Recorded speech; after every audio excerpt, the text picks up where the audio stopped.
My name is Amelia. I wasn't raised in a wealthy household, but I somehow managed to land a job and even get married.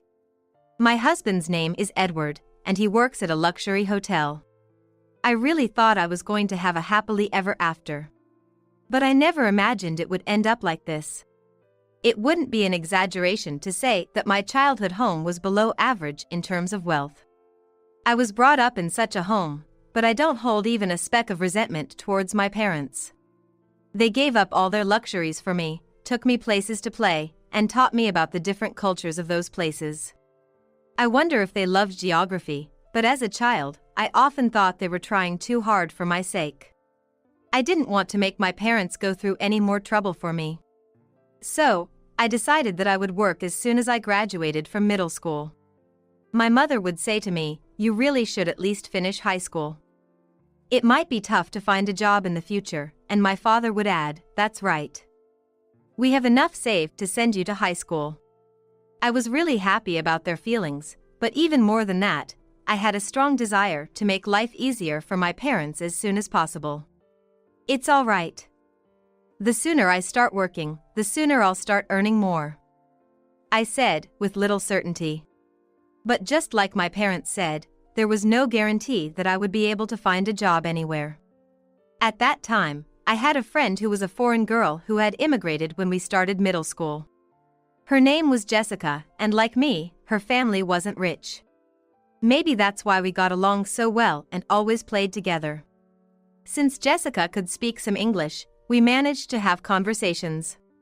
Without realizing it, I was learning Spanish while talking with her. By the time I was in the 9th grade, I could hold conversations in Spanish pretty well. Perhaps it was my Spanish skills that did it, because, lo and behold, a certain travel agency decided to hire me.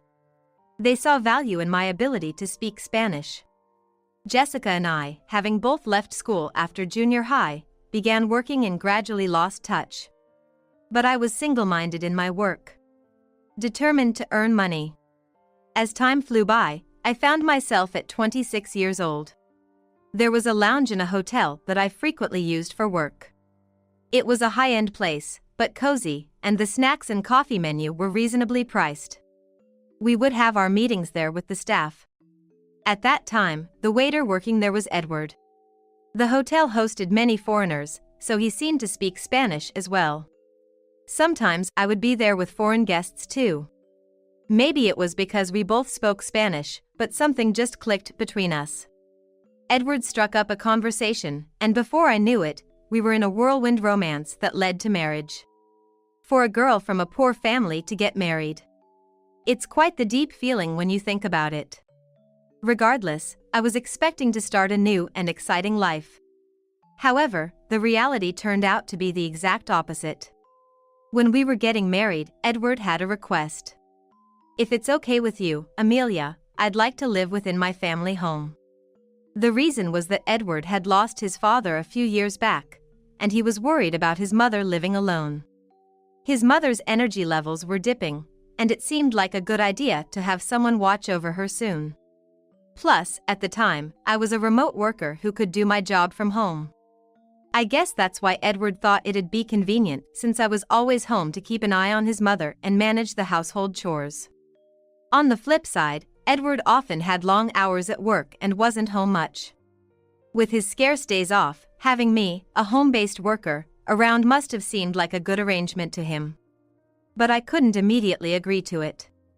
That's because, when I first went to Edward's family home to introduce myself before marrying Edward, his mother had gone silent after asking about my education. "Amelia, which university did you graduate from?"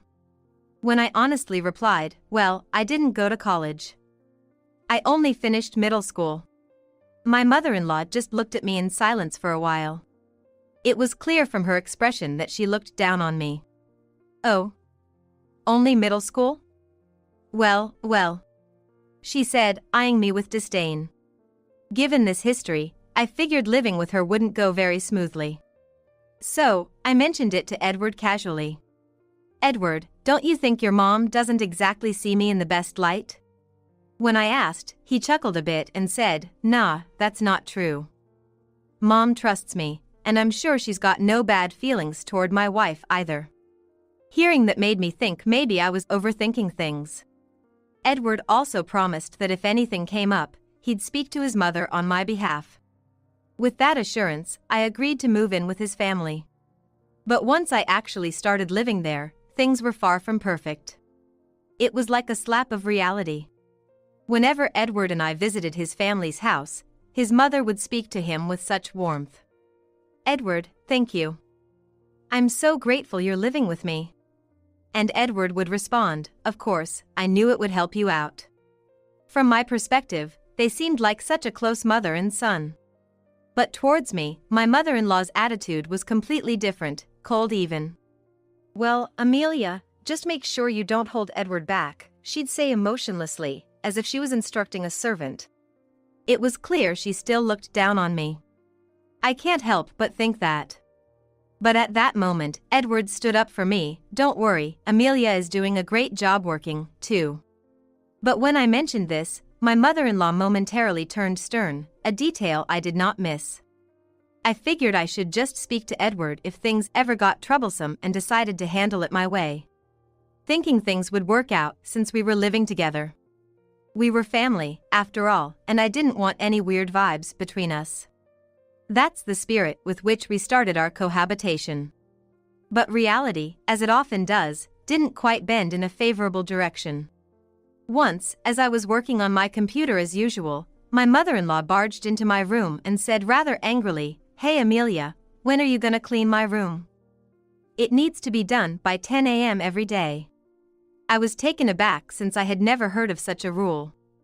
Sure, I agreed to do household chores, but we never discussed to what extent. If she had just kindly told me from the beginning, that would have been fine. After all, I have my own job and can't be available all the time. However, arguing wouldn't be mature, so I quickly wrapped up my work, apologized, and started cleaning her room. Meanwhile, my mother-in-law was just lounging in the living room, watching TV, and munching on snacks. Edward had expressed concerns about her mother's health, but she seemed well enough to clean her own room. I had imagined she might struggle with walking, but she was more sprightly than I thought. And once the cleaning was done, she was already commanding, "Now, get started on dinner, and I like it bland.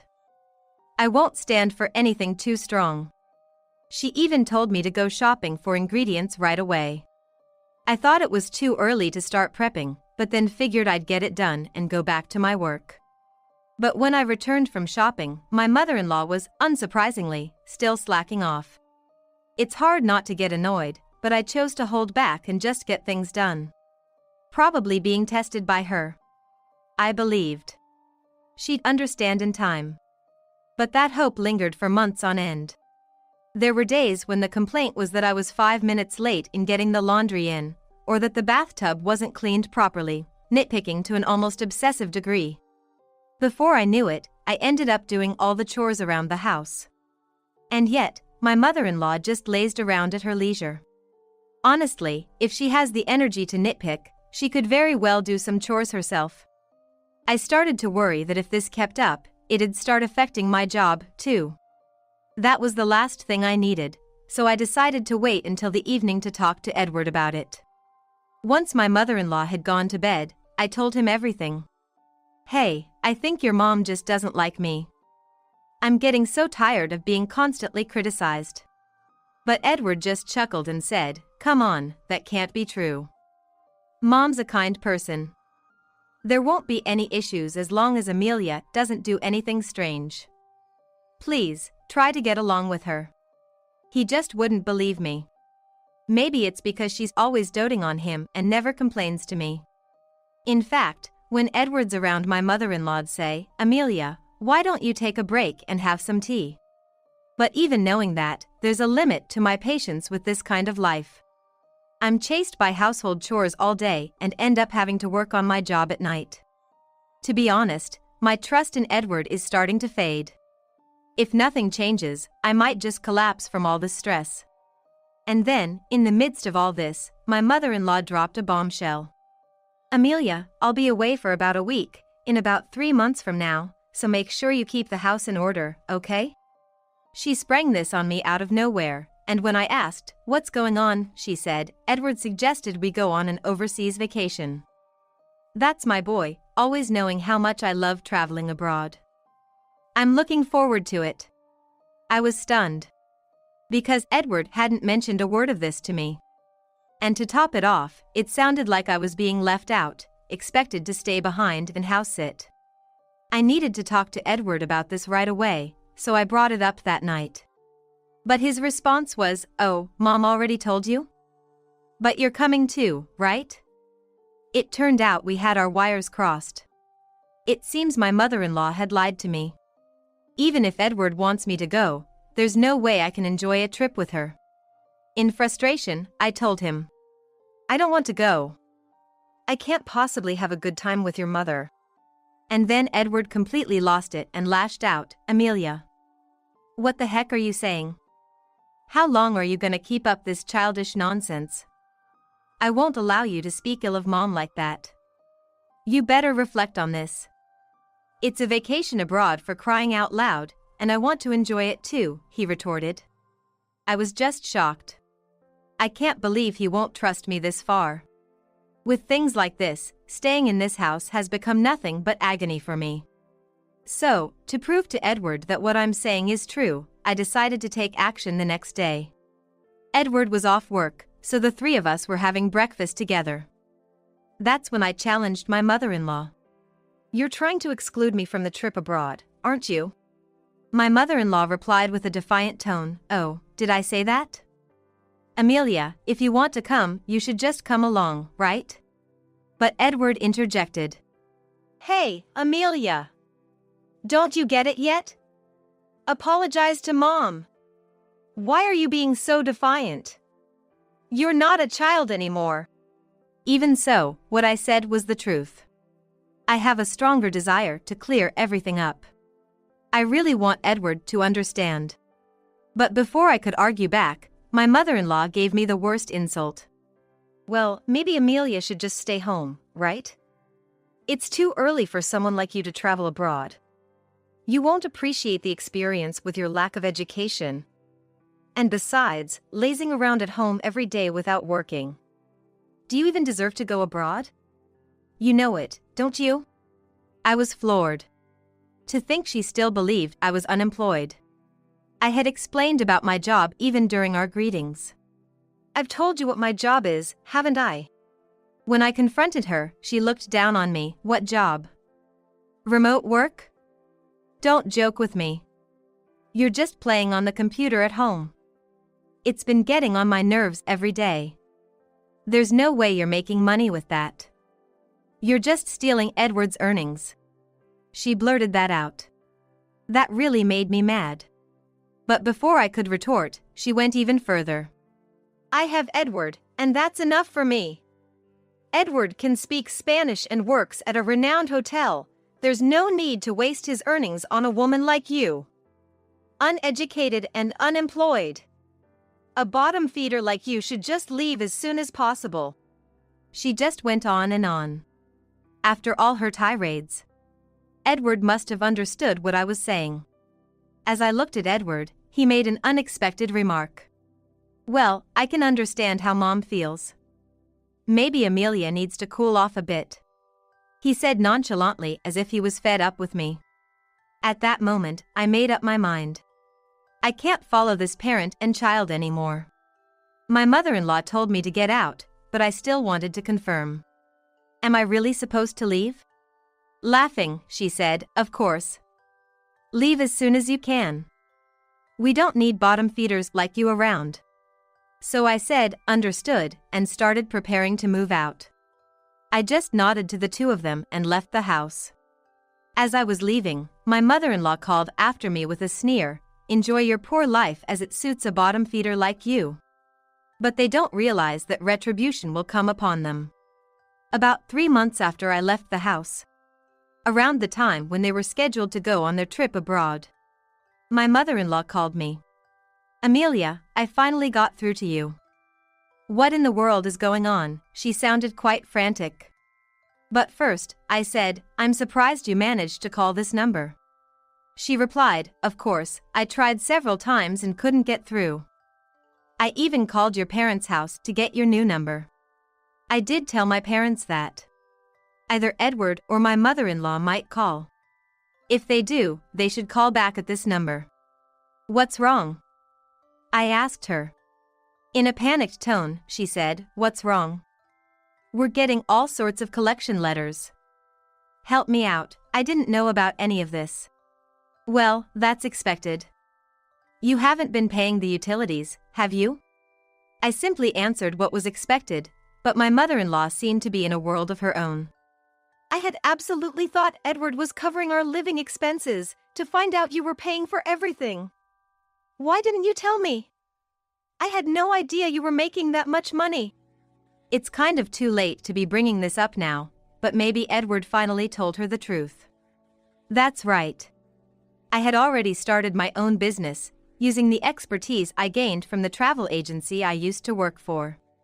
And now, it had grown to the point of earning $20 million, being widely accepted around the world. What shocked my mother-in-law even more was probably Edward's income. Just because he worked in a lounge at a well-known hotel doesn't mean he was raking in the cash. If anything, Edward was just an average Joe on the payroll, on the lower end, I'd say. And Spanish? That hotel is crawling with Spanish speakers. Even if he could speak it, it wasn't anything to write home about. There's no way his income could cover the living expenses for 3 people. In reality, just making ends meet for himself was all he could manage. So it's ridiculous that she hadn't realized until a collection notice came that I was the one paying all the living expenses for my husband's family. But the more I listened to my mother-in-law, the more appalling facts came to light. The reason why she insisted on me living with them wasn't to keep an eye on her. It was because she had been living off my father-in-law's wealth.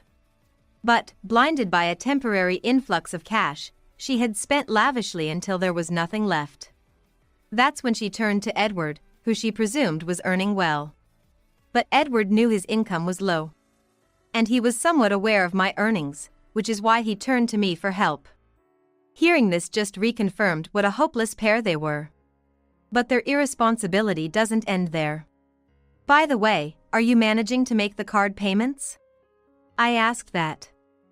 Suddenly raising her voice, my mother-in-law exclaimed, "Exactly. Both Edward and I have bills piling up.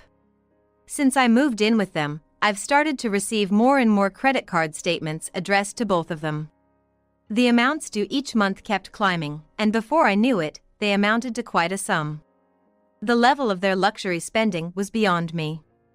I have no idea what they were doing without paying the living expenses, but for sure, Edward's bills had surpassed his salary.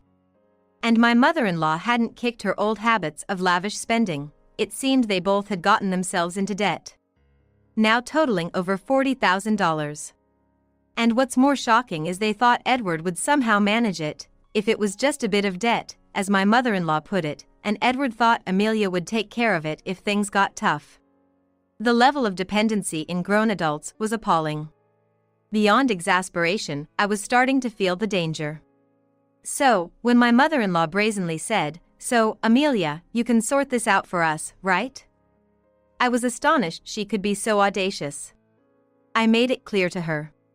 "After all that's been said and done, you're asking for help now? There's no way I'm helping." That's when Edward suddenly took the phone. "Hey Amelia. You're my wife, you have a duty to help us out. Do something, we can't pay this off." I couldn't fathom their nerve. But I did offer him a glimmer of mercy. "So, you want to come over? I might consider it if you do." He was immediately enthusiastic. "Oh yeah? You'll let us stay, and you'll sort out the money? Then let's do that. Where's your place? I'll head there right now." He was so eager, I had to be honest. "Well, if you can make it." "I'm in Hawaii right now. I have a vacation home here," I said. Both Edward and my mother-in-law couldn't hide their shock. "What do you mean, Hawaii? We can't afford to go there right now."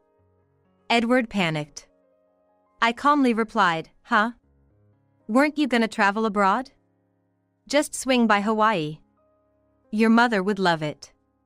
And you did ask my family for my phone number, right?" Didn't you realize it was an international number? I added, oh, and don't forget the cost of this call. It adds up if you're on for a long time. And to drive the point home, I said, if we get divorced, I might think about helping with the money. To that, Edward was quick to reply, all right. I got it. Let's just get divorced first then. Seems he had realized his debts were not something he could exchange for anything. So, I told him I'd deliver the divorce papers once I got back to California and ended the call. Was it about a week later? I had returned to California, made sure to have the divorce papers properly written up, and the divorce went through without a hitch. Edward looked quite gaunt, so I guess he's been living pretty lean these last few days. But he mentioned something at that time. Turns out, he had been counting on my money for the overseas trip as well. Hearing that didn't even surprise me anymore.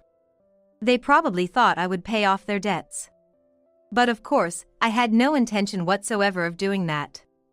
What I proposed was, first of all, for both of them to stop living so lavishly. And then, for Edward and my mother-in-law to work their tails off. I told them if they did, they could eventually pay off the debt and at least manage the bare necessities.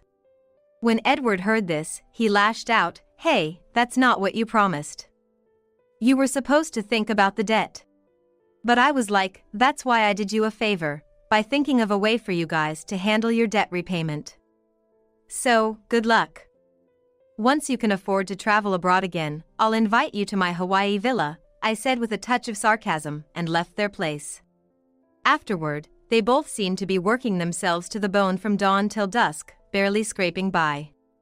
It's probably a good lesson for them, since they've had it easy until now. On a different note, I heard that Jessica also built a house in Hawaii, and I had a reunion with her after so long. She took up a job that took her around the world after graduating middle school and now seems to be a company president just like me. She had her parents come over to the house she bought and they are living it up together. So, I called my parents over from California and we started living here. Now, I sometimes visit Jessica's place. We both feel blessed to be able to give back to our parents, and we encourage each other as we work hard at our jobs. The land that was in my mother-in-law's name, I've gone ahead and changed it to my name. The eldest son's wife, who had unilaterally changed the deed of the land I inherited from my late husband into her name. It's true that we never got along, but I never expected her to go this far. When I looked to my eldest son for help, there he was, looking at me with a cold gaze. Always picking on my wife, you're the worst, Mom. If you have even a shred of remorse, just graciously hand over the land to my wife and show some sincerity by living out the rest of your life as a maid. My eldest son was taking his wife's side. Let me be clear, I never intended to pick on her. If anything, I was the one being bullied. But in this situation, I didn't think anything I said would get through.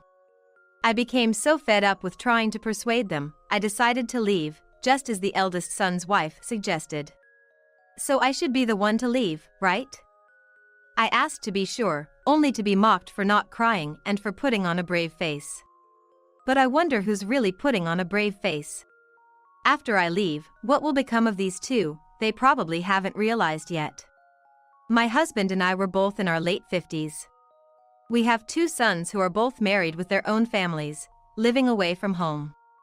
So now, it's just the 2 of us, a quiet couple's life. Where we live is the epitome of the countryside that anyone would imagine. Without a car, it's inconvenient to get to the nearest train station, and there's a bus, but it only runs about twice an hour during commute times and doesn't operate on Sundays or holidays. There's a liquor store that doubles as a convenience store, in name only, standing alone at the center of the village. My eldest son despised this rural lifestyle. He wanted to go to a more prosperous high school in the nearby area, but ended up reluctantly attending a local agricultural school because his grades weren't good enough. With that resentment, upon graduating high school, he left home as if fleeing.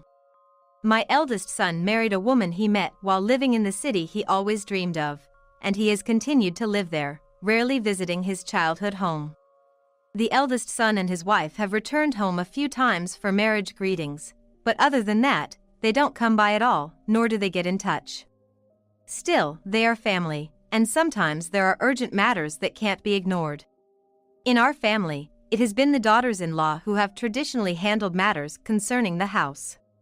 Even without close friendships, it's been that way. So, when I've needed to see my eldest son's wife, I've been the one to make the trip. Because my daughter-in-law really dislikes the countryside. When I visit, she says I bring a country smell and sprays air freshener around me. At first, it bothered me, but now I've learned to let it slide as a trivial matter. Especially because our relationship is already distant, and I didn't want to make it more awkward. Meanwhile, my second son lives in a remote area due to his job. The town where the second son and his wife live isn't much different from the rural town where he grew up. The second son says driving isn't too much of a hassle for him, and he often comes home to check on us, his parents. His wife is a charming woman with a generous nature, and we share similar values, which is why our relationship with her is exceptionally good. Then, while still in my late 50s, my husband passed away unexpectedly. I was engulfed in sorrow. My husband often said that when he passed away first, his only wish was that I wouldn't struggle and would complete the rest of my life without hardship. He said that if the land and house that have been passed down through his ancestors became too much for me to handle or a hindrance in my life, I should prioritize my life over them. In other words, once I inherited them, I could do as I pleased. My husband did talk to our eldest son about inheriting the land and house, a family tradition.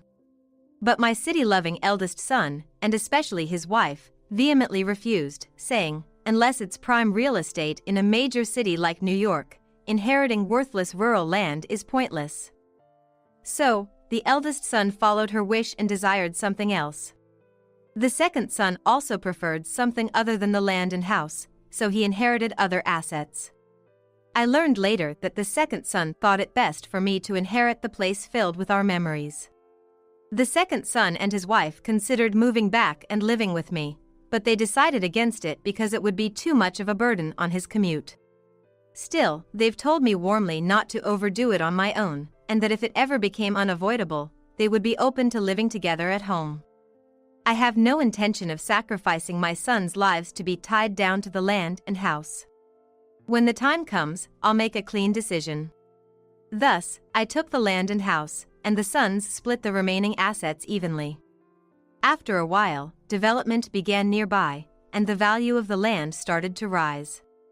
I'm in my 60s now, but I still have plenty of energy and enthusiasm for country life. As the development proceeds, the opinions and feelings about it vary among the people. For me, if a supermarket is built close by, I won't need to drive, and it could help avoid family disputes over issues like giving up driving licenses in old age. Most importantly, if it reduces the worries of my caring second son and his wife, then the development isn't all bad. I'm honestly excited about possibly having a more convenient life.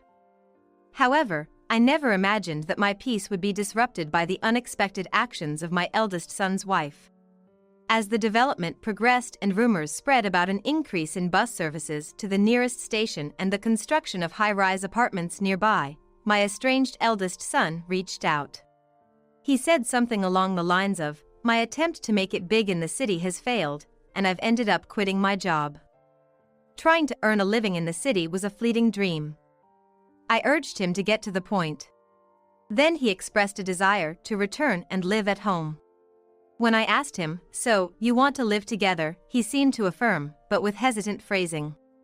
About a month ago, at my husband's third-year memorial, a family gathering took place. At that time, my eldest son still complained about the countryside odor, so what had changed his mind? In the middle of our conversation, his wife abruptly interjected. "You really live in a lovely place. If it's getting all modern with the land development, you should have said so. Some places have gotten a better view since the mountain trees were cut down. There have been rumors for quite a while that a large shopping mall might go in there." The eldest son's wife didn't care about the countryside property before, thinking it wasn't worth considering, but now that it's developing into a more livable area, she's singing a different tune. The land and house my husband left us are in a very good location. Besides the spot where our house stands, the mountain behind our home is also land I inherited from my husband. There's gonna be land purchases with the development, right? Are you gonna let go of the mountain behind the house? I see. The eldest son and his wife regret not caring for this countryside property before. They can't say they want to inherit the land now, so they're cozying up to me, probably wanting a cut of the money if I sell the mountain. Oh dear, how awful of me. The real issue isn't money, it's about my husband. I listened skeptically to the eldest son's wife's excuses, which seemed quite theatrical. It felt like I was being subjected to a poor speech.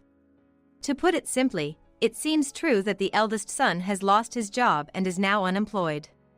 Their savings are so low they're worried about next month's rent. When I asked about the inheritance split with the younger son, she'd rather not touch that if possible. It's only been since the 3rd anniversary of my husband's death, so she says she wants to be thoughtful about how to use the money he left, but if they're struggling that much, they should use it. I thought. I held back from saying that, as it would likely result in accusations of being cold-hearted. Struggling to pay for rent, gas, and electricity, the eldest son's wife makes a heartfelt appeal, her voice choked with tears. She's asking to move in with me. Live in the countryside? You, who hated the countryside and were adamant about living in the city. I suggested that the eldest son take over, asking if he's going to find a job in the countryside. Wouldn't you be better off re-employing in the city? I asked. It was hard to imagine the eldest son, who left for the city as if he was running away from home, accepting a rural life now. The eldest son says he's in a tight spot, soon even eating will become difficult, so he's asking for help. Until the very end, he doesn't clearly say whether he's looking to re-employ in the city or the countryside. So, I set conditions. Moving in is temporary, just until the eldest son finds a new job. I added that he needs to work, even if it's just part-time, while living with us. In this area, with the land development, there's an increase in short-term job postings. I figured he'd get hired if he wasn't too picky. I thought, if I take care of them for about 6 months, they'd save up a decent amount of money and be ready for a fresh start. Marriage is about helping each other out, after all. I assumed the eldest son's wife would also work outside, even if not every day, to help gather funds for their new start. But when we actually started living together, all my plans fell apart. The eldest son was indeed busy looking for work. He searched for jobs during the day and worked as a security guard at construction sites for a few hours in the evening. The eldest son's wife, who had been meek at first, changed her tune as soon as her husband started spending long hours away from home for job hunting and part-time work. Oh, this is such a drag. I can't stand it. Using a pickup for shopping is just too tacky for me. Shopping had become a once-a-week affair, and the convenience of a pickup truck was simply unmatched, unlike the fancy cars you'd see in the city. She was the one who had offered to do the shopping. But after going once, she complained that the pickup was too embarrassing and refused to go again. In front of her husband, she'd praise my cooking and express a desire to learn, but when he wasn't around, she'd do the exact opposite. She couldn't stand the country-style cooking, craving French cuisine instead.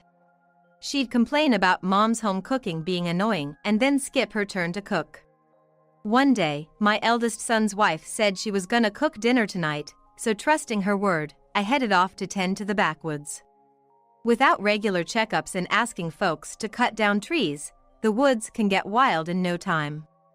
It's especially important around the change of seasons and dealing with fallen leaves, and since my husband passed, I've been hiring some young folks from the community to help out. But I can't always leave it to others, so I sometimes go to check on things myself. After making my rounds in the mountains, I came home exhausted in the evening only to find no lights on in the house and the doors locked, leaving me unable to get in. I tried calling my eldest son's wife's cell, but couldn't get through, and was at my wit's end when my son came home. As I was explaining the situation, the eldest son's wife arrived, so I confronted her, asking where she'd been and why she'd locked up. "How could you?" she snapped. I did just like you told me, went shopping, and you forget what you asked for." She went on to tell my son that I insisted on having some fancy dish for dinner and said if she couldn't serve that dish tonight, she should leave the house. I never said any such thing and didn't even know I'd been left alone. But my son just took his wife's side without question. "Just because we're living together reluctantly doesn't mean you should pick on my wife. She's not used to country living. You can't expect her to find ingredients for some fancy dishes out here in the boonies." He accused me of deliberately making her go out as a form of harassment, even though he knew better. My son and I have always had our differences and have had our fair share of arguments in the past, but this was the first time I was berated so unfairly and one-sidedly. I was looking at my son, and yet he felt like a stranger, which was heartbreaking. I don't demand he take my side.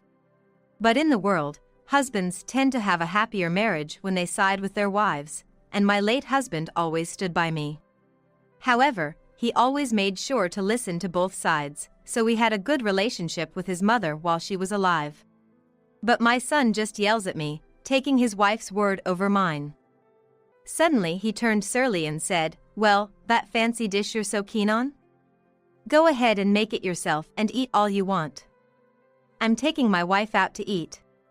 He snatched the keys from his wife and threw them at me before heading back the way he came. When I entered the house, I saw that my son's wife hadn't done a stitch of housework. It was just as I left it in the morning. I was so upset, I couldn't stop crying. But there was so much to do, it almost seemed a waste to wipe away the tears, so I just got on with the chores while crying. Later, the owner of the only diner around here, where we used to go as a family when the kids were little, came by to see if I was all right. My husband and the diner owner were childhood friends. And I knew my son was aware of his dad's fondness for the place.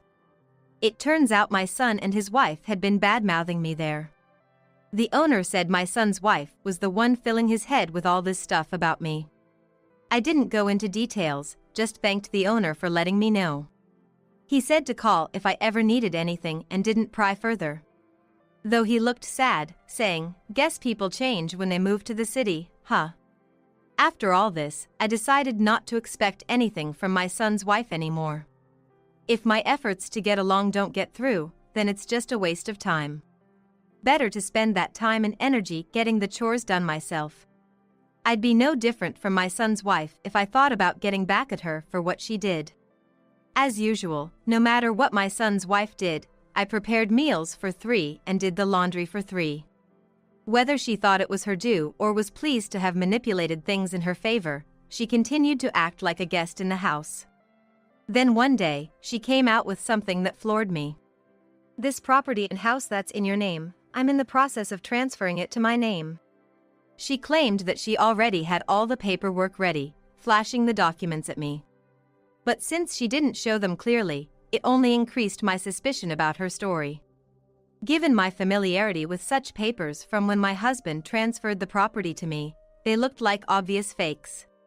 When I asked her if they were real, she retorted, "Of course, they are. From now on, I'm taking over as the head of this household. If you don't want to be kicked out, then show some remorse and apologize for the way you've treated your daughter-in-law as punishment. How about this? Continue to live here as my personal maid. If that doesn't suit you, you're welcome to leave." Her bold attitude suggested she believed the documents she held were legitimate. I confronted my eldest son, demanding an explanation. "Shouldn't you be the one leaving if you can't keep your promise to live together?" I tried to argue with common sense, but my eldest son retorted that I was the one who broke our promise first. "It's a shame to be raised by the worst kind of mother who bullies her daughter-in-law. If you feel bad about it, then as a mother, you should just retire and leave everything to your son. Just because we've clashed, doesn't mean you should take it out on my wife out of spite. That's the lowest thing a person can do. Aren't you ashamed, a grown woman acting like this?" My daughter-in-law managed to convince my son that I was harsh on her because I hated him. Using what she had heard about our differences in values and our incompatible temperaments, my daughter-in-law took advantage of the situation. Given that my relationship with my eldest son was already strained, it was easy for her to make things worse. realizing that nothing I said to my son now would be believed. I felt that trying to persuade him was a waste of energy. Suddenly, my husband's words crossed my mind. "Fine. I'll consider everything you've said. But I need a week's grace period because I have preparations of my own," I consented. My daughter-in-law was reluctant, but my eldest son agreed. It took exactly 1 week to sort out what belongings to take and to find a new place to move to, among other necessary arrangements. After the agreed week, I left the house. As I was leaving, my daughter-in-law taunted me with a triumphant look, telling me to get out. I didn't respond to her insults and left the house in silence, giving myself a mental fist pump. This was the beginning of my comeback. 1 month later, just as I expected, I received a frantic call from my daughter-in-law. She was in a frenzy because when she tried to cash in by selling the land immediately, she was told it was already in the process of being subdivided and couldn't be sold. "What have you done?" she screamed in a shrill voice that was unbearable, spewing insults like a machine gun. In the midst of local land development, there had been an offer to buy the forested hill behind our house along with the land as a package. The condition was that it had to be sold as a set. It was a welcome offer as managing the hill on my own was challenging. Yet, I still had a desire to live in the house I had shared with my husband a bit longer, so I put the offer on hold. During this time, the issue of our home's deterioration came up. A relative in construction had mentioned concerns about our ancestral home's aging condition when they visited for my husband's memorial service. The house felt too large for just me alone, a sharp contrast to when it felt just right for 3 generations. I couldn't deny a sense of loneliness being left behind in it. Even if I rebuilt the house, my sons probably wouldn't live there anyway. I began to think it might be best to sell it after my husband's 7th death anniversary. The company interested in buying the forest and land told me such developments take years, so there was no rush. However, the start of cohabitation with my eldest son and his wife gradually shifted my plans. Determined not to wait until my husband's 7th memorial, I decided to let go of the house. The company even offered to cover the cost of demolishing the house and clearing the land, which was a relief to me. I couldn't bear the thought of my eldest son's wife, who believed she had a genuine contract, doing as she pleased with the land my husband had left. I refused to give in to her, nor to my eldest son, who followed his wife's words without any doubt. I informed my younger son of everything that had happened and shared my decision. He said he was sad to see the family home go, but reminded me that memories are held in the heart, not in things.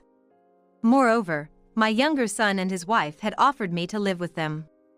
I know there's some anxiety about leaving the familiar place, but this area is pretty rural, too, so I think they'll come to like it. I'm currently living with my second son and his wife, and I'm really happy with their kindness. I just let the first son's wife screaming go in one ear and out the other, and end the call myself at just the right moment, switching to block the incoming calls. Later, my eldest son, having asked around the relatives about where I was, came to the second son's house. He came crying to me for help.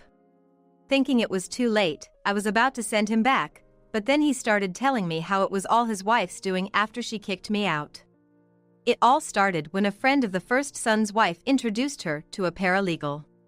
She trusted her friend, so of course, she also believed the paralegal without doubt. She was told she could change the land and house from my name to hers by just giving a thank you fee. Moreover, she was told the fee could be less than half the market rate. Later, when a big sum of money would come in, she thought they could just cover any shortfall from my husband's estate. On the promised day, the friend and the paralegal prepared the transfer documents and handed them over to the first son's wife. She, without any suspicion, believed them to be genuine and handed over the thank you fee. Once the preparations were done, the first son's wife eagerly explained everything to the eldest son when he came back from his part-time job. Exhausted, the eldest son didn't think deeply and trusted his wife's words as the truth. If you think about it, it's a strange story that the wife becomes the homeowner while her husband is still alive, but she convinced him by saying, "It'll be more convenient for your mom if it's in my name."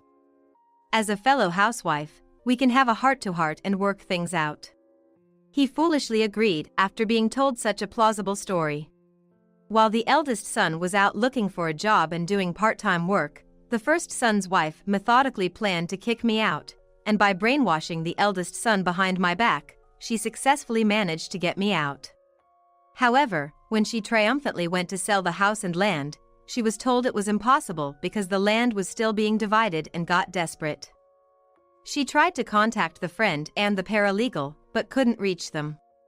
Eventually, their phone got disconnected, and when she contacted the friend's parents' house, she was told they had disowned the criminal and didn't know where she was. That's when she finally learned that her friend had been a repeat fraudster and was a convicted criminal. The first son's wife later found out that many of her former classmates had been victims of this friend. The friend had been introducing former classmates as fake lawyers, accountants, and paralegals, and swindling them out of their service fees. The first son's wife had mentioned the land to her friend, which led to the introduction of the so-called paralegal. Among the victims, some had filed police reports, while others had given up, considering it a costly lesson. Those people could say that because they still had a home, even though they lost money. The eldest son and his wife, having lost money, their home, and the inheritance, had to focus on sorting out the situation before even considering filing a complaint. When I suggested that they should be able to rent an apartment since most of the inheritance should still be there, the eldest son said that the ATM card for the account where the inheritance was deposited had been swapped out with a different card. By the time they realized, all the money had been withdrawn. He came begging, genuinely broke, pleading for help. He explained that the first son's wife had been told that additional charges had arisen because the document preparation had been quite a hassle, and she went to withdraw money with her friend. That's probably when the PIN was stolen. I've heard that if you hire a pro to swap cards, you won't even notice it. Driven by immediate greed and lacking attention, the first son's wife had become an easy target after blabbering about the inheritance to her friend. I heard that a little while back, warnings had been circulating from the alma mater of my eldest son's wife. They'd been alerting that a graduate had been repeatedly defrauding classmates and juniors, so be careful with contacts and offers from people you don't usually keep in touch with. But the first son's wife, thinking only idiots fall for scams, ignored the alerts. I turned away from my eldest son and his wife, believing they got what they deserved for being driven by greed. Though the inheritance was gone, I was sure the eldest had some money saved from his part-time job. But that measly part-time pay? Gone with the wind on drink tabs, for sure. Led astray by drinking buddies, his savings from part-time work dwindled to nothing. It's your own fault for not planning ahead. I rebuffed him once more. Just as I was getting troubled by his persistence, my daughter-in-law from my second son came home. Her return, GI slung over her shoulder, radiated such a force that my eldest felt a threat and skedaddled. The second son's wife had recently taken up self-defense as a hobby. When the homeward-bound daughter-in-law from martial arts classes ran into the lingering eldest, he got scared and beat it. Saved by the bell. I thanked my daughter-in-law from my second son for the timely rescue. The eldest son and his wife, having been living as live-in workers at a diner run by a childhood friend of my husband, got booted for continuously griping about the low pay compared to the big city. Do they even know what gratitude is? After that, no one would lend a hand to my eldest son and his wife. They somehow survived until one day, a new house was built on the land where we used to live. Seeing this, my eldest son's wife snapped and broke in. "This is my land and house. It was supposed to be mine." Spouting such nonsense and squatting there led to the police being called and her arrest on the spot. I was contacted by the police as a potential guarantor, but I refused.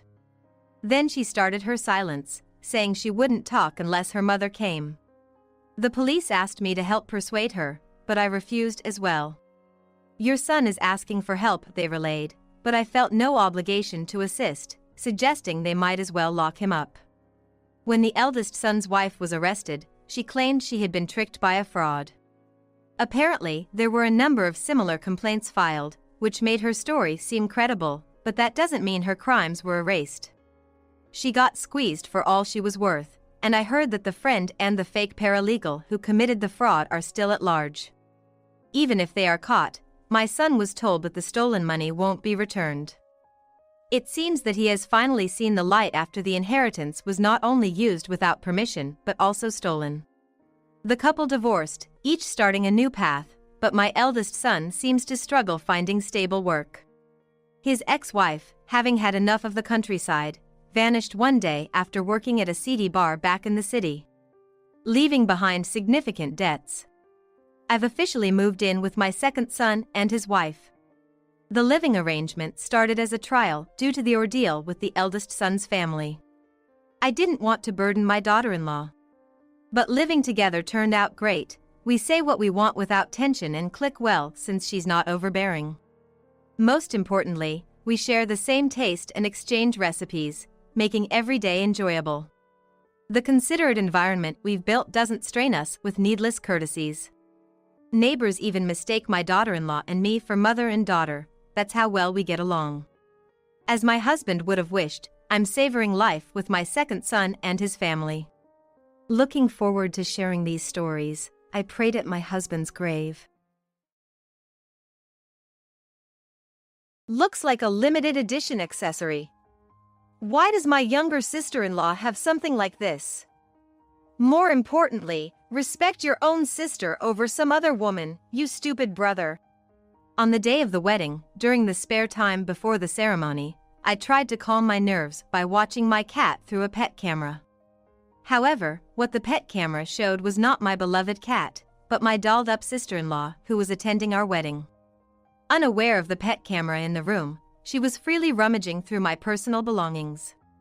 When I showed this to my husband, he blew up like a hot water heater and charged into the room where his relatives were waiting. Broadcasting the live footage to the entire family, my sister-in-law was caught humming a tune while voicing her grievances about my husband and trying on my personal items. Upon seeing her outrageous behavior, my in-laws turned pale and rushed out in a hurry. Minutes later, a devastating comeuppance was in store for my sister-in-law, who thought she had not been caught and took bold actions. I have been working at the company I joined in my final year of university for 3 years. About 2 years after I started working, a male colleague, whom I began to regard as more than a friend, confessed his desire for a serious relationship with the intent of marriage. I accepted his proposal without hesitation. A year has passed since then, and we are now in full swing preparing for marriage.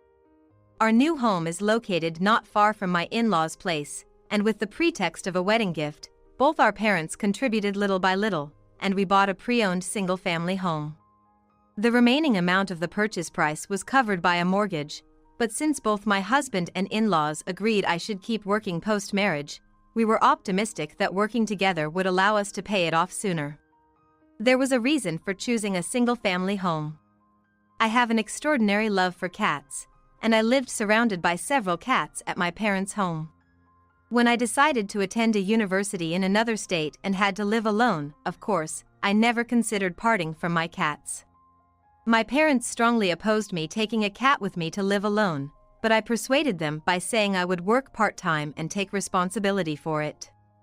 In the end, I was only able to bring one cat from my parents' home, but I pride myself on not letting my cat feel deprived while I balanced my studies and part-time work.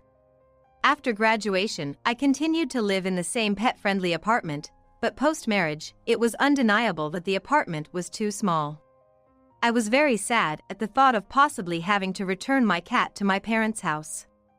To me, cats are almost like soulmates. Having my dear cat with me has allowed me to endure tough exams and overcome the loneliness of living alone for the first time.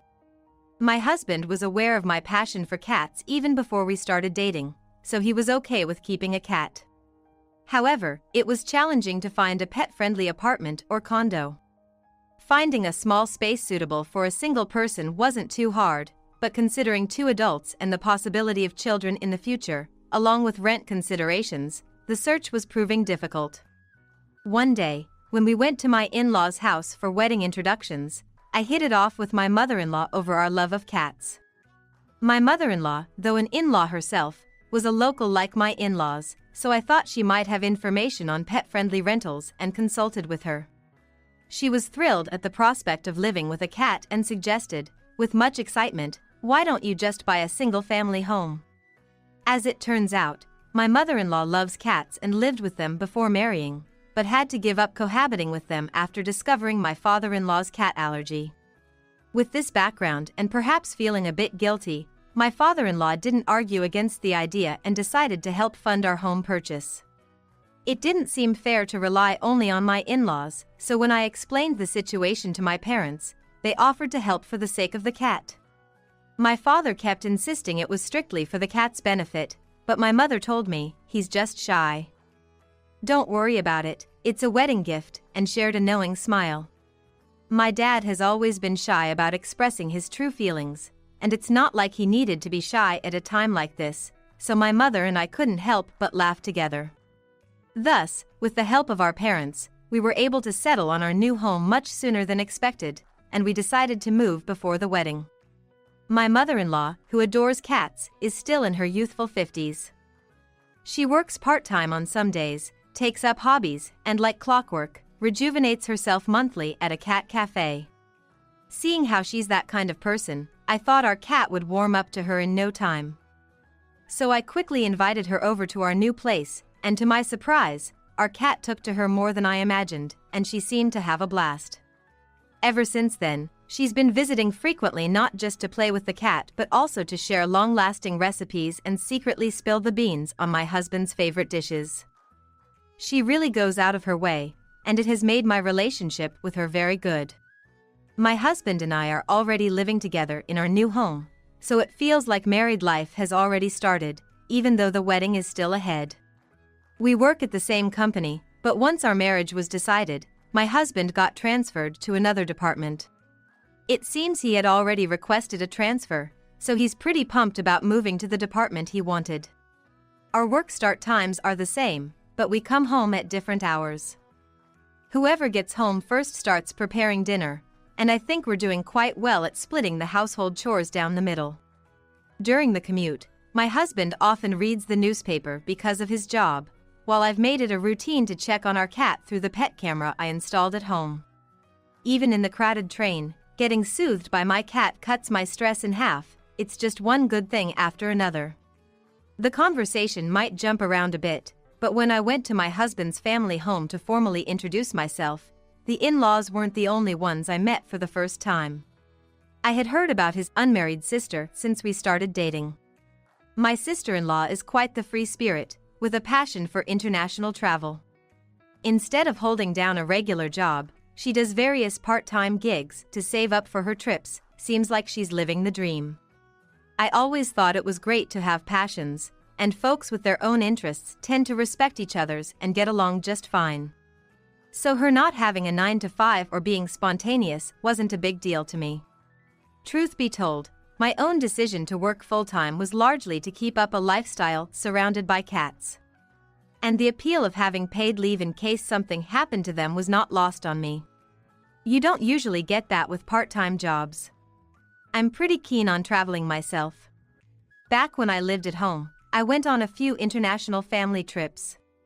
Learning about unknown worlds is always a plus, and I figured I'd get along with my sister-in-law just fine. My husband, however, gave me an earful about how naive my thinking was. He vented about all the troubles he's had because of her. Like how his money would magically shrink, or how she'd dip into the savings he'd built up from his own part-time work. Thinking his piggy bank was too vulnerable, he had his folks set him up with his own bank account. But even then, it seemed she'd somehow withdraw from it without his consent. Back in the day, he used easy-to-remember pins, which pretty much gave her free rein. He said it felt just like being robbed. He was pretty steamed up, maybe reliving those emotions, because she also had a habit of using and breaking his stuff without asking. They seemed to be on pretty bad terms. There didn't seem to be any lies in my husband's side of the story, and it didn't sound exaggerated, but I didn't want to take sides and sour my relationship with my sister-in-law before it even started. While I nodded along with my husband, inside, I was reminding myself to stay neutral. But, boy, the sister-in-law I met was nothing like the picture my husband painted. She was something else entirely. After the introductions and self-introductions were done, and we began to dig deeper over dinner with the in-laws, she started talking about her hobbies and was super easy to talk to. Despite the friction with my husband, I felt as a fellow woman, we could make it work. She's in her early 30s but seems to see the world through rose-colored glasses, probably due to her carefree lifestyle. Then again, some people don't show their true selves and put on a facade. Was she on guard around me? Or was she playing up the unreliable angle out of consideration? That's what I was thinking. However, as the warm and friendly atmosphere of the gathering reached its later stages, my in-laws formally addressed the start of our family relations with words of encouragement. My mother-in-law, drawing from her experience, mentioned that it's tough to balance work and unfamiliar household chores, so she encouraged us to support each other. Ever since my husband decided to support my career continuation, he confidently assured that he could handle the household chores, having learned the ropes from his mother, who in turn was a bit worried and asked, "Really? If you ever need anything, don't hesitate to ask," they said, and the meet and greet for our wedding should have ended on a good note. That is, until my sister-in-law, oblivious to the mood, chimed in. "Both of you working means you'll be rolling in dough, right? You'll be saving up for a rainy day, huh? If I end up single and an old lady, you'll use that savings to take care of me, right? So, if I never marry, you guys have got my back," she said. The idea was that we should manage on my husband's salary alone, and save my entire paycheck so that if my sister-in-law never married and became elderly, we would use that money to support her. I was stunned. It took me a moment to comprehend what she had said, and I was at a loss for words. But my husband instantly got it. "Are you kidding me? Why should we care about your retirement when you've chosen to live your life without planning for it?" he snapped back. He made it clear that her disrespectful comment was none of our business and firmly put her in her place. The in-laws, too, were too flustered to laugh off such a remark and sent her out of the room, apologizing to us for her rudeness. After this incident, I consciously avoided any interaction with my sister-in-law. I believe everyone is free to choose their own path in life. But who would ask someone they've only met for a few hours to take care of them in their old age? Considering what my husband told me about his sister using his money and wages from his part-time jobs at will, I now felt she was targeting my income. She seemed all too eager to come to us with her hands out, and I couldn't bring myself to like her. She easily trampled over my intention to bridge the gap and get along well. Even if she said it was just a joke to lighten the mood, the atmosphere had already been pleasant, and such a tasteless joke isn't funny. She was just an immature child who couldn't read the room. Even after her outrageous outburst, I arranged to visit my in-laws' home when I knew my sister-in-law would be out working part-time. Thus, from the time of our initial meeting until the day of our wedding, I never saw her face again. Until the very end, my husband refused to let his sister attend the wedding. I understood his feelings, as I too didn't want any strange outbursts or behavior at our wedding. However, worried about what she might do if she wasn't invited, I convinced my husband that it would be better to have her there under someone's watchful eye. He reluctantly agreed to my suggestion. Frankly, I was also nervous about what she might do in front of my parents, relatives, and friends. The in-laws said they'd keep a close eye on her, so I had to trust that. But my sister-in-law managed to mess everything up with her outrageous actions. It wasn't just about us anymore. She had created a situation that involved the in-laws and all the relatives. After my husband and I arrived at the venue and changed in our respective dressing rooms, he came to mine. He was in a light-colored vest and morning suit, while I wore a white wedding dress that showed off my shoulders and back. The dress and veil were too long for me to move around on my own. It would be selfish of me to ask him to stay because I felt lonely since he had greetings to make with his work colleagues. So I was really happy when he came to my dressing room. The time until the start of the wedding ceremony also served as a solid time filler for me. It's not so much killing time, it has become a part of my daily routine. That meant checking on our beloved cat through the pet camera and getting that warm, fuzzy feeling. When my husband came in, I was just about to look through the camera on my phone. He had become quite the cat lover since we started living with one. "Do you want to watch together?" I asked, and he told me to go ahead. Apparently, he wasn't used to the morning suits he was wearing, and it seemed like that was the least of his concerns. Taking advantage of my husband's kindness, I peeked into the pet camera, but what was displayed was not my beloved cat, but my sister-in-law. We had received a message from my mother-in-law while we were moving to the venue. The gist of it was that she was going to bring my sister-in-law to the venue now. We had agreed to keep each other posted so my sister-in-law wouldn't cause trouble for other guests. My mother-in-law had assured us that since they were driving, there'd be no unsupervised actions, so we were at ease, but what was this all about? I called out to my husband loudly. At that moment, still unaware of the gravity of the situation, my husband naively remarked that I didn't need to shout to be heard. But he was speechless after seeing the live feed from the pet camera. Uncharacteristically, he let out a few expletives. It was clear his anger was too intense to contain. Then he spun on his heel and stormed out of the dressing room.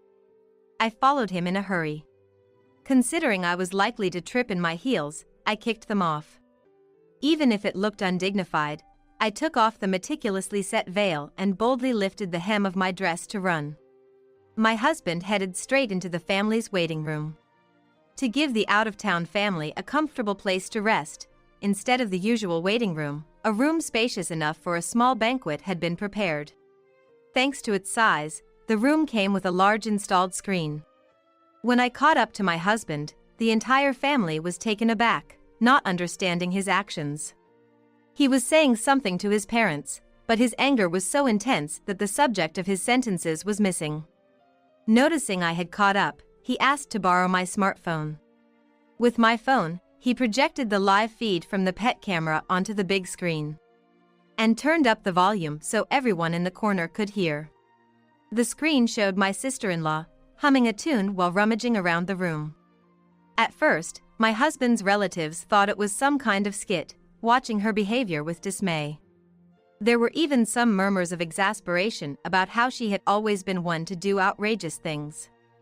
But the moment my sister-in-law began to rant about my husband to the tune of her humming, the atmosphere in the room turned icy. "He's shutting out his own sister. What's up with that guy?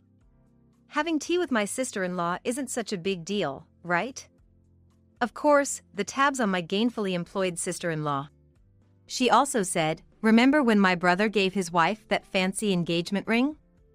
And sometimes he buys trendy jewelry."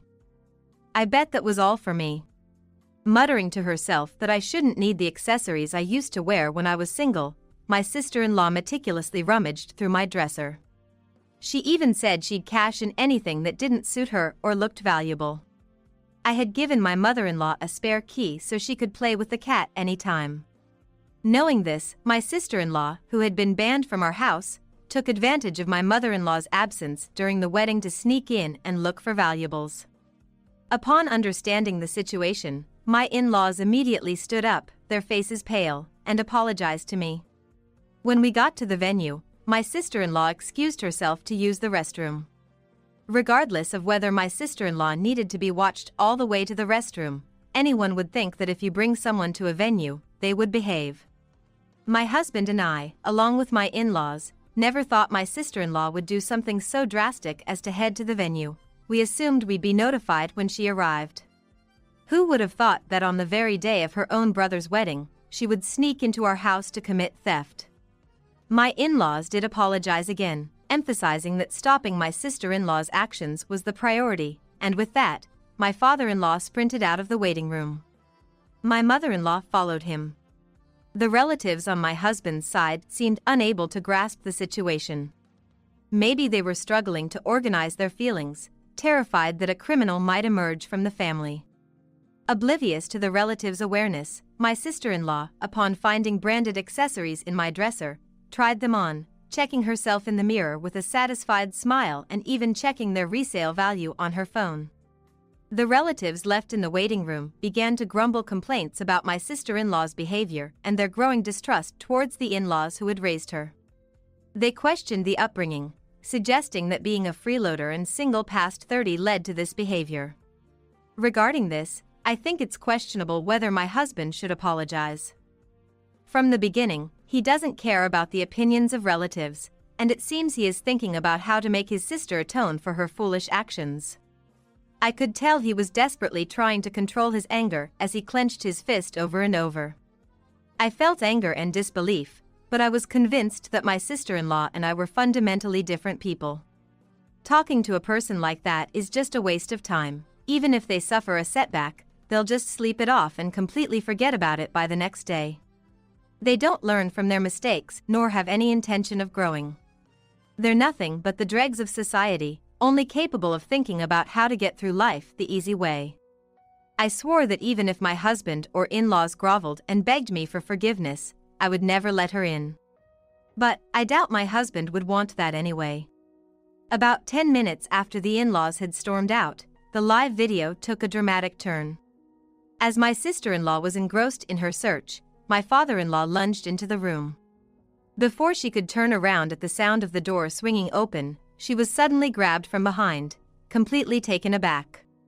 "What are you doing here in my son and daughter-in-law's home, which you're banned from?" Her face was clearly shaken. Our new home wasn't equipped with security measures. It seemed like she had done her homework, knowing this. She must have found a way to snoop around without the in-laws' watchful eyes, knowing well enough that my mother-in-law had a spare key. But it looked like she hadn't thought about what would happen if she got caught. She was stumbling over her words, trying to make excuses. I was asked by my sister-in-law. "Look, I even found the jewelry as proof, right?" Then, trailing behind, my mother-in-law entered the room. Holding a smartphone, she loudly exclaimed that she had to report the illegal entry to the police. "Why would I ask you, someone who's banned? And why are you wearing the jewelry that you claim she asked for?" My sister-in-law's weak excuses were met with solid arguments from my mother-in-law, and as my sister-in-law looked for a chance to escape, my father-in-law pinned her down with his full weight. She was complaining that she was in pain, that she would suffocate to death, but my father-in-law firmly told her that if she had the strength to shout, she wasn't going to die. Right then, the police arrived, having been notified. My sister-in-law was taken away as a trespasser, but she kept resisting, repeating, "Just because I entered a family member's home, that's trespassing? Are the police here idiots?" My mother-in-law informed her that all the evidence was there, and that the entire family had seen it happen in real time, revealing the existence of the pet camera. When my sister-in-law saw the bedroom camera, she seemed to admit her defeat and was quietly led away by the police. I breathed a sigh of relief at that sight. I hadn't thought the in-laws would hand her over to the police, but I was grateful that they imposed a proper sanction. Yet, the fact that the criminal act of a real sister was exposed made it complicated to feel simply happy about it.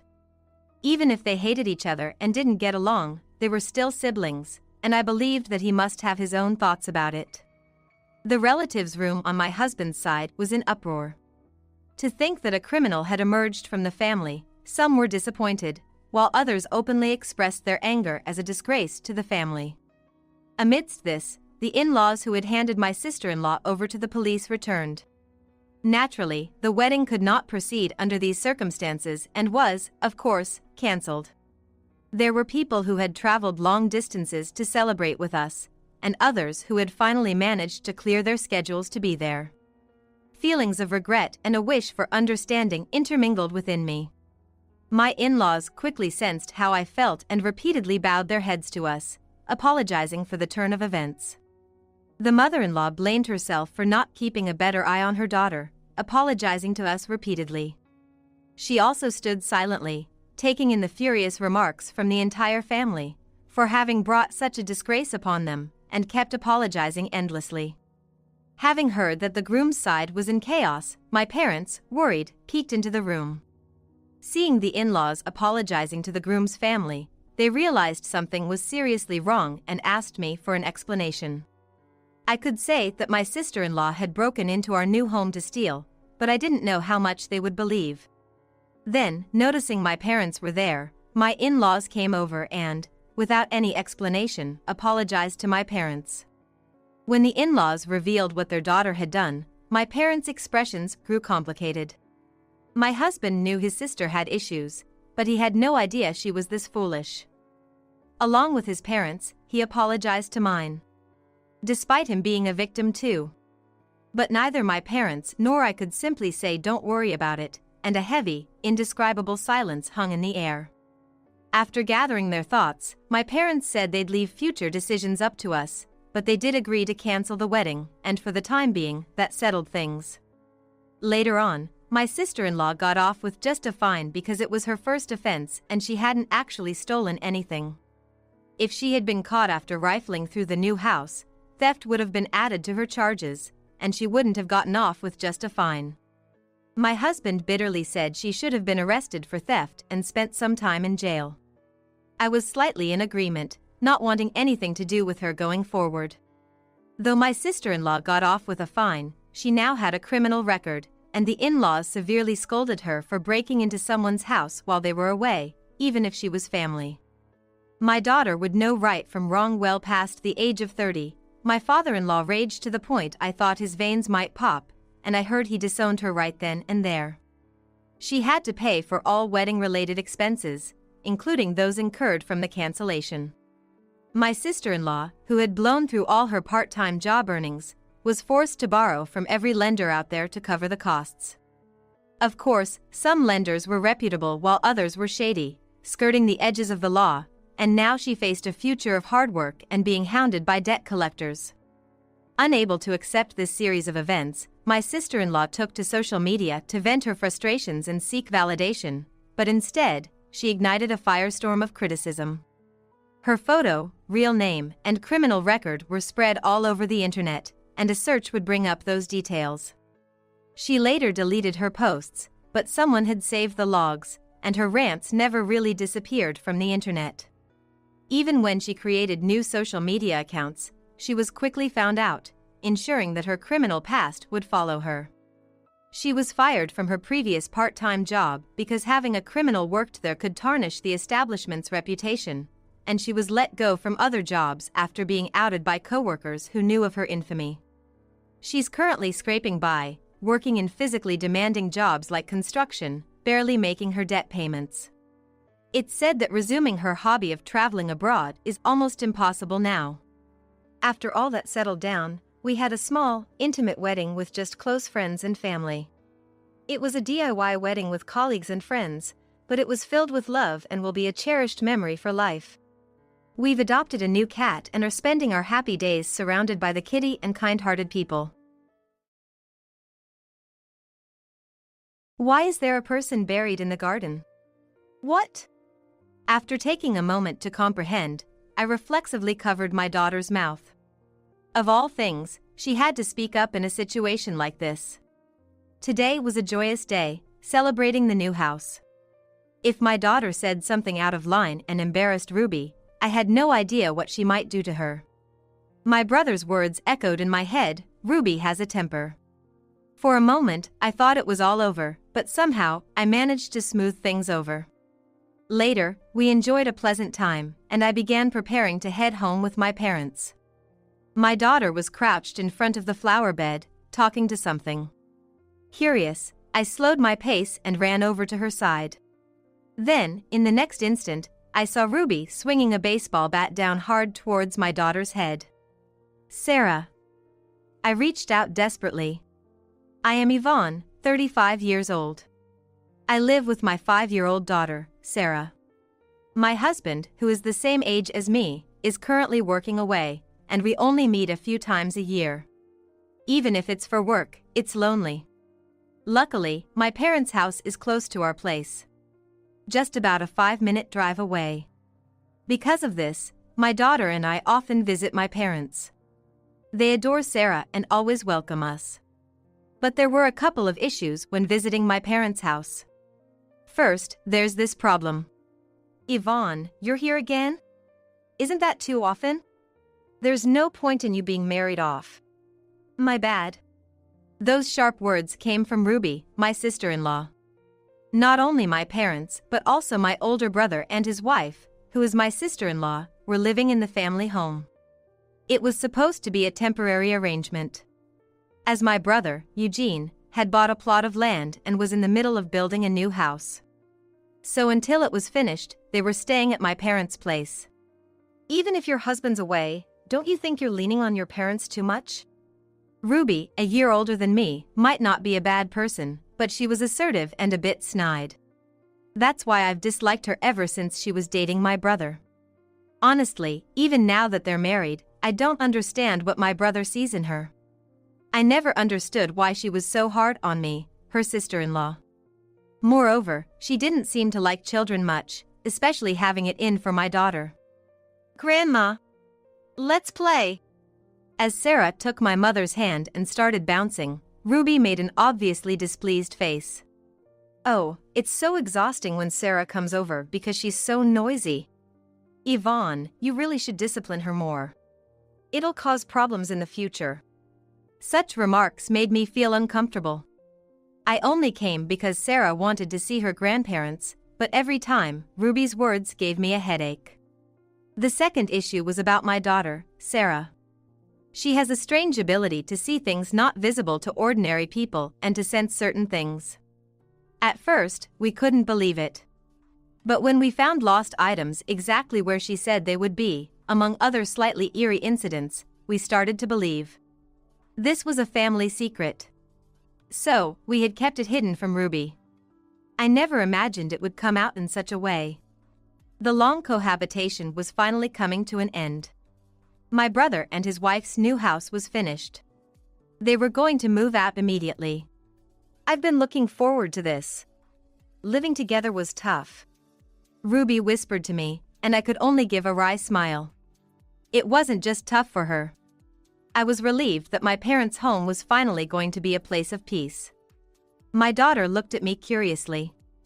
Mom, why do you act properly in front of Ruby? You're so laid back with Grandma and Eugene. Well, you see. Eugene and I grew up together, but Ruby just recently became part of our family through marriage. My daughter didn't seem convinced. Sorry, was that confusing? No, I got it. But it's a shame, isn't it? A shame? As I cocked my head, Sarah nodded affirmatively. It's such a shame. We finally became a family, and now we're gonna be separated again soon. What? When Sarah speaks with such conviction, it's frighteningly believable. Separated. Could it be that Eugene and his wife are going to divorce? While it would be a relief for me, I'd feel sorry for Eugene if he were to be upset. After all, they've just finished building their new house, and now to think they could divorce so soon. I couldn't make heads or tails of it. So I just made Sarah promise not to talk about it elsewhere and decided not to dwell on it. Sometime after Eugene and his wife moved, we were invited to their house. For the housewarming, we wrapped a nice sum of money as a gift, and the 5 of us, including my parents, Sarah, and myself, headed over. Eugene's house was about a 20-minute drive from our parents' place. Since my compact car is too small for 5 of us, we had to ask my father to drive his car. It was an old manual transmission, which made me nervous, but my father's a safer driver than I am, so it should be fine. To me, not being able to drive a stick shift, that's pretty impressive. When we arrived, the first thing that struck me was the sheer beauty of the place. A brand new build, indeed. The exterior alone was overwhelming. The yard was spacious, and there was even a brand new flower bed near the bay window. There weren't any flowers planted yet, just soil, but it was impressive nonetheless. Wow! It's so big! Sarah was gleefully running around the yard, shrieking with delight. Hey! Sarah! As I attempted to chase after her, Eugene stopped me. Let her be.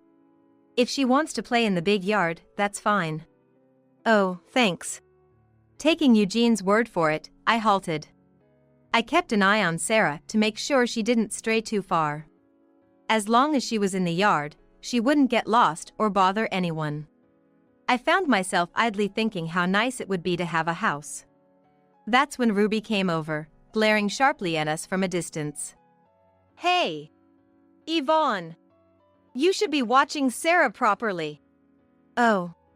Did she do something? Sarah had been running around, but she hadn't bumped into anything or broken anything. I didn't recall anything that should have caused an upset, but Ruby was angry. Do you normally let kids run wild at someone's housewarming? Don't you think it's bothersome? My apologies. Eugene said it was okay, so I just went with it. That's just Eugene being too nice to say anything. Don't take it to heart. I couldn't afford to upset Ruby any further. I had seen Eugene getting tossed around by Ruby's tantrums many times before. Sorry about that. I'll make sure she behaves. I went after Sarah, who had just darted past. Sarah! Chasing after her, I found her squatting by the flower bed, staring intently at the flower bed. All that meets the gaze is dirt. No flowers have bloomed yet. What could be so interesting? Sarah? What are you doing? When I call out from above, my daughter looks up at me and says, "Why is there a person buried in the garden?" What? After a moment to grasp what she said, I reflexively covered my daughter's mouth. Of all things, she had to say it here. It was housewarming for my brother and his wife. It's supposed to be a happy occasion, but if Sarah says something out of line, it could smear mud on Ruby's face. And if that happens, who knows what Ruby would do to her? Ruby has a temper. My brother's words come to mind. It seems my brother heard, but luckily, Ruby is engrossed in conversation with Mom and hasn't noticed. Look, Sarah. What a pretty house, isn't it beautiful? Let's go inside. I catch my brother's eye, his face a mix of emotions, and try to distract my daughter as we move. Of course, my hand remains over her mouth. But without any concern for my efforts, Sarah wriggles her face out from between my fingers and says, "Hey, Mom. It's weird. Why aren't we helping the person buried in the garden?" Sarah. It's fine. I'm gonna ask Eugene. Sarah slips away and runs to my brother. Grabbing his hand, she pulls him toward the flower bed. Seeing the expression on my brother's face, who knows Sarah's strength, is telling. Sarah. Do you see something? Reaching the flower bed, Sarah looks up at my brother and tilts her head. Yeah. Eugene, don't you see? We have to help them quickly. They're asking for help, calling Ruby's name. This was unexpected for both my brother and me, and we inadvertently looked at each other. Ruby is still talking with Mom. Ruby's name? Yeah, right here. My brother and I step closer to the flower bed. On closer inspection, the soil where Sarah is pointing looks slightly different in color. It's as if someone had dug it up once before. Chills run down my spine as the thought crosses my mind. What do we do, Eugene? What to do?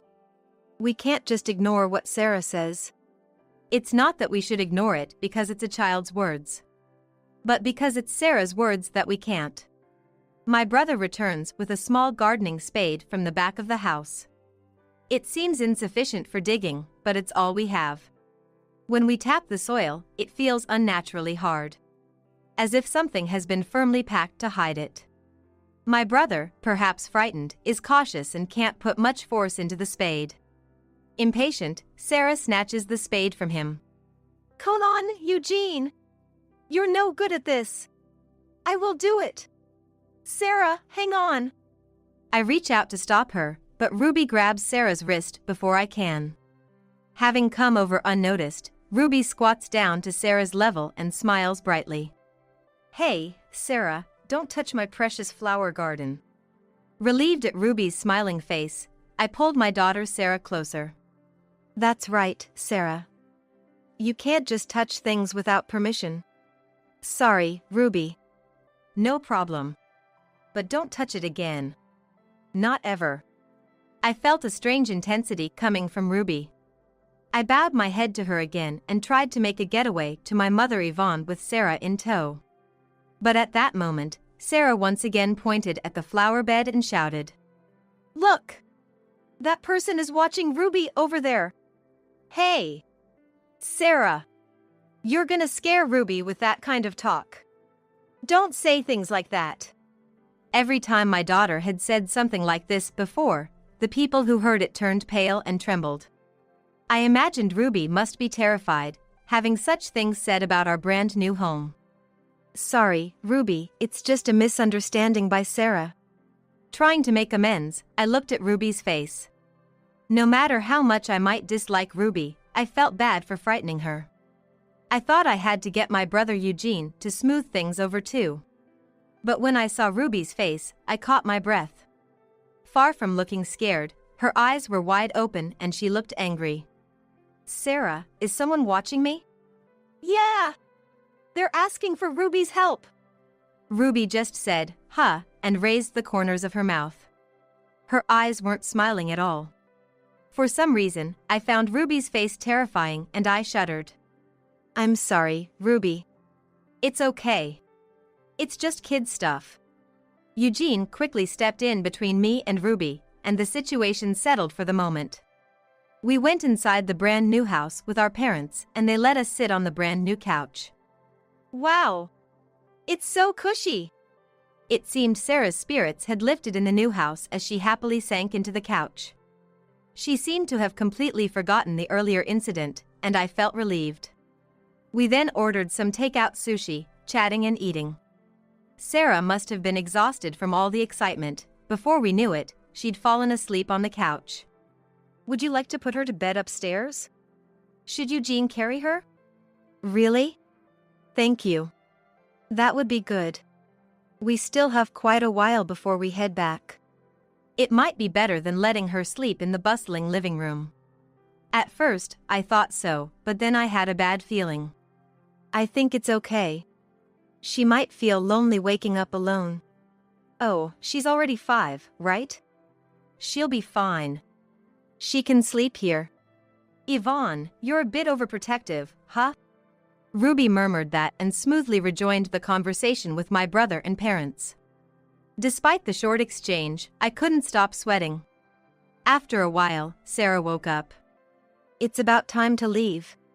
We agreed with our dad and started to get ready to go home. As I was cleaning up the table and washing the cups, my bored daughter tugged on my clothes. Hey Mom, are we going yet? Just a bit longer, okay? We'll leave soon. You're slow. Maybe it's because she just woke up, but Sarah seemed a bit cranky. I didn't want to deal with a tantrum right now, so I decided to hand it over to my mother.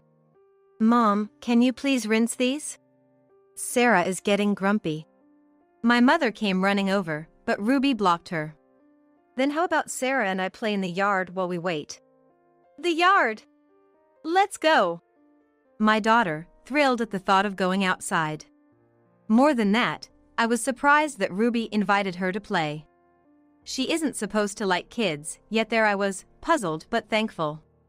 Thanks, Ruby. But we're about to head home. It's just until you leave. It's fine. Come on, let's go, Sarah. Yeah! Sarah cheerfully responded and took Ruby's hand and they left. It's strange. Ruby's not keen on children. Eugene said with a stunned face, watching them go. I know, right? Ruby and my daughter have met many times, but I've never seen them play together. Sarah isn't shy with strangers and would happily approach Ruby, but I thought Ruby always kept her distance. Yet today, Ruby was the one who did the inviting. Something didn't sit right with me. I'm gonna go outside too. I rushed out in a hurry. Sarah was squatting in front of the flower bed, talking about something. Ruby was nowhere in sight. Curious, I slowed down my pace and ran over to her. The next moment, I saw Ruby swing a baseball bat at Sarah's head with all her might. It was a close call. I grabbed my daughter's arm and we both fell backwards. A metallic clang echoed through the yard. The bat had struck right where Sarah had been just seconds before. Hearing the sound, Eugene and my parents came outside. What was that noise? Ruby? Eugene, seeing Ruby holding the bat, was shocked. My heart pounding, I hugged Sarah tightly. That was too close. If I had been a moment later, Sarah could have. Silently, I looked up at Ruby. Her expression was angry or maybe emotionless. What happened? Eugene asked, suspicious. Ruby, she tried to hit Sarah with a bat. What? I can't believe it. Eugene stepped closer to Ruby in disbelief. Is it true? Ruby, why would you? Ruby just smirked. Come on, Yvonne. It was just a joke. Anger flooded over me and I snapped back. A joke? What are you talking about? If that had hit her, do you have any idea what would have happened? It wouldn't have been just an injury. As I was speaking, I realized something horrific. The end of the baseball bat was stained with something dark red. Noticing my gaze, Ruby let out a breath. Sarah was the one who started it, wasn't she? She shouldn't have said what she did. What? Before my eyes were involuntarily drawn to the flower bed. Could it really be that beneath there was a person buried, just as my daughter had said? Fear made my teeth chatter. My brother, concerned, kept me and Sarah away from Ruby. What's this all about, Ruby? It's nothing serious, just a joke. Maybe I went a little too far. My brother stared at Ruby for a moment and then decisively went to the back of the yard. He grabbed a small shovel and began to dig up the flower bed that Sarah had pointed out earlier. Hey! Eugene, what are you doing? Ruby tried to stop him, but she was no match for my brother's strength. He kept on digging. When he had dug a fair amount, he was speechless and clutched his head. Ruby also collapsed weakly beside him. Eugene? Yvonne, call the cops. After that, just hurry, get Sarah and go home. From my brother's unusual demeanor, I realized that my daughter's words were indeed true. My brother had found something that Sarah had mentioned. I immediately called the police. Surprisingly, Ruby was subdued until the police arrived. She was repeating "it's all over" as if in a daze, but she didn't become furious or try to run away. After the police arrived, I decided to stay with my brother while leaving my daughter with my parents. My mother was too scared to accompany him. My father offered to stay, but then we would be without a driver. My brother said, "I'm okay alone," but that couldn't be true. I couldn't leave my brother by himself. Sarah, listen to Grandma and Grandpa and wait here, okay? Okay. Mommy, take care of Eugene, too. Sure. I couldn't tell how much my daughter understood, but I promised her with a smile. My brother seemed to be talking calmly with the officer. I watched from a corner of the yard so as not to be in the way. Suddenly, Ruby's voice rose in anger. I've told you. I don't know anything. All right. For now, let's go to the office and you can tell us everything there. You're just trying to pin this on me. I refuse to go. The officer looked perplexed by Ruby's outburst. A female officer tried to grab Ruby's arm, but she shook her off and hid behind my brother. Eugene, help me. Ruby. My brother was flustered, holding Ruby's shoulder. He neither hugged her nor pushed her away. I could feel his conflict. I didn't do anything wrong. It's a false accusation. My brother probably wanted to believe Ruby's words. But just a moment ago, Ruby had swung a baseball bat at Sarah. Probably because if what was buried was revealed, she'd have trouble sealing the deal. Ruby, if you're innocent, let's just go to the office for now, I suggested. Ruby glared at me sharply. No. What if the cops force a confession out of me? Tell that to Eugene. Well, that's... My brother is probably still half in doubt. He just can't seem to turn Ruby away. But, in reality, it was buried. Just by chance, right? It just happened to be someone buried there. We just unluckily bought this place. It's none of our business. Hearing Ruby's words, I grabbed my brother's arm and involuntarily pulled him towards me. Ruby, how do you know about this? Huh? Because Sarah told us. I shook my head slightly. Sarah only said there was a person there. She didn't mention any gender or age. Ruby's mouth fell open in a small O, and her face turned pale. We hadn't been told by the police what had been buried yet. So, the only person who would know was the one who buried it. But just when I'm about to finally be happy, he had to come and ruin everything. All I wanted was to live a peaceful life with Eugene. Ruby looked up at my brother pleadingly. My brother, holding Ruby's shoulders, shook his head in anguish. I'm sorry, but this is just too much to handle. But you said you loved me. I'm sorry. Ruby was trembling. It was so close. I was so close to living as a classy homemaker in our new home. Her hysterical screaming was frightening. Ruby was then taken away by the police. All I could do was silently stroke my brother's back as he shook with sobs. Later, we got a shocking call from the police. The person buried was Ruby's cheating partner. They had been involved for years, and he had provided financial support. When he learned of Ruby's upcoming marriage, he tried to interfere. Give me back all the money I've spent on you, or I'll tell your husband everything. That's what he threatened. In a panic and not wanting to be exposed, Ruby acted rashly. The flower bed had just been refilled with soft soil, making it an easy place to bury something. Ruby must have thought it safer to keep the body within sight rather than risking discovery in the mountains. Naturally, Ruby was arrested. My brother debated waiting for her to reform, but ultimately, they divorced. He couldn't forgive her for almost harming Sarah as well. He was devastated for a while, but slowly began to return to his old self. Unfortunately, he decided to sell the new house. But it was hard to sell due to its history. He kept thanking his daughter. If Sarah hadn't noticed, who knows what would have happened. Ruby certainly wouldn't have confessed. My brother joked self-deprecatingly about his poor judgment in women.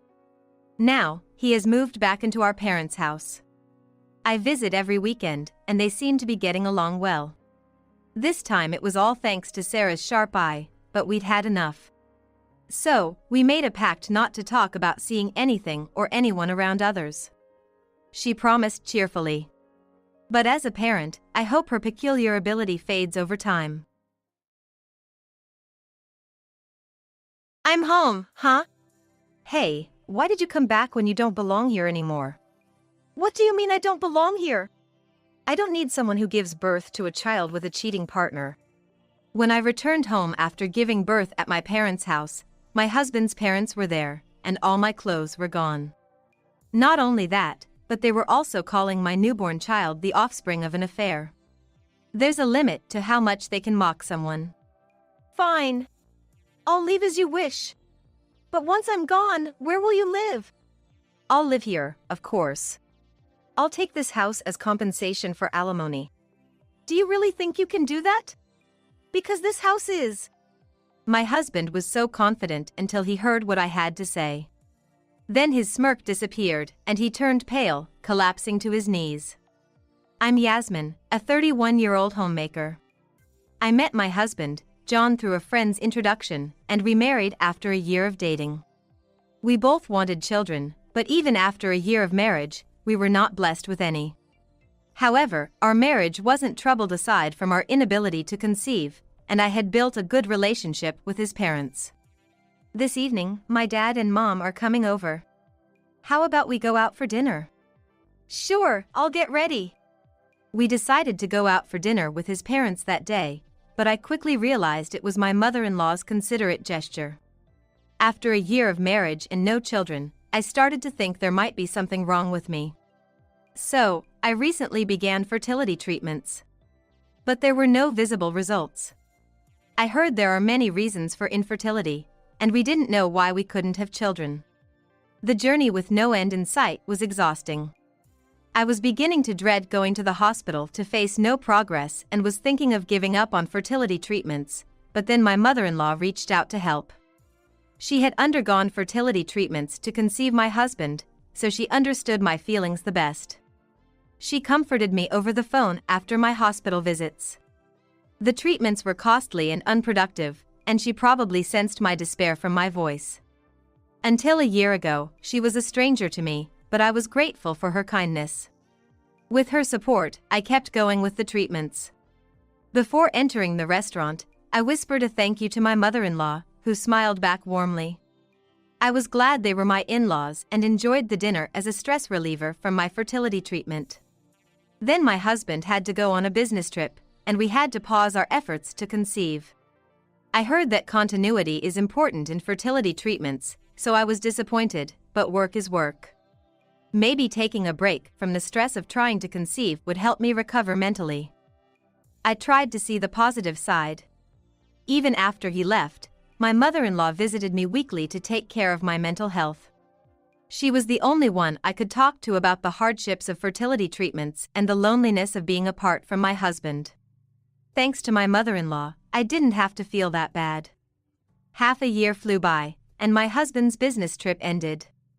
I was feeling much better mentally and knew I had to refocus on getting pregnant soon due to my age. No way. Yes. Why are you shouting all of a sudden?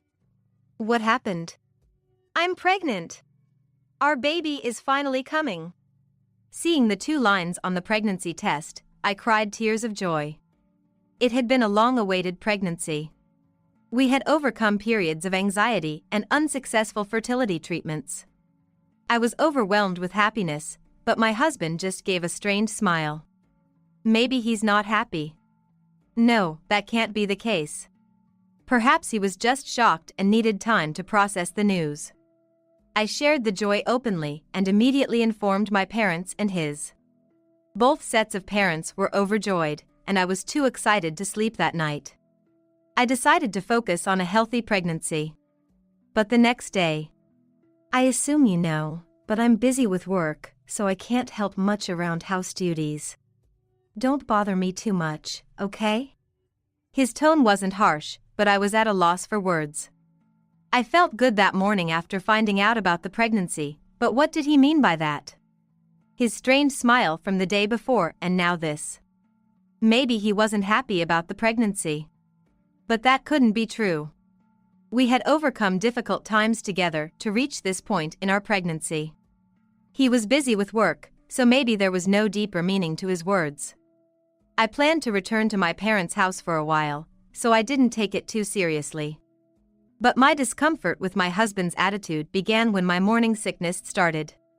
I don't know if it's morning sickness or what, but constantly buying ready to eat is expensive, and I can't relax after work.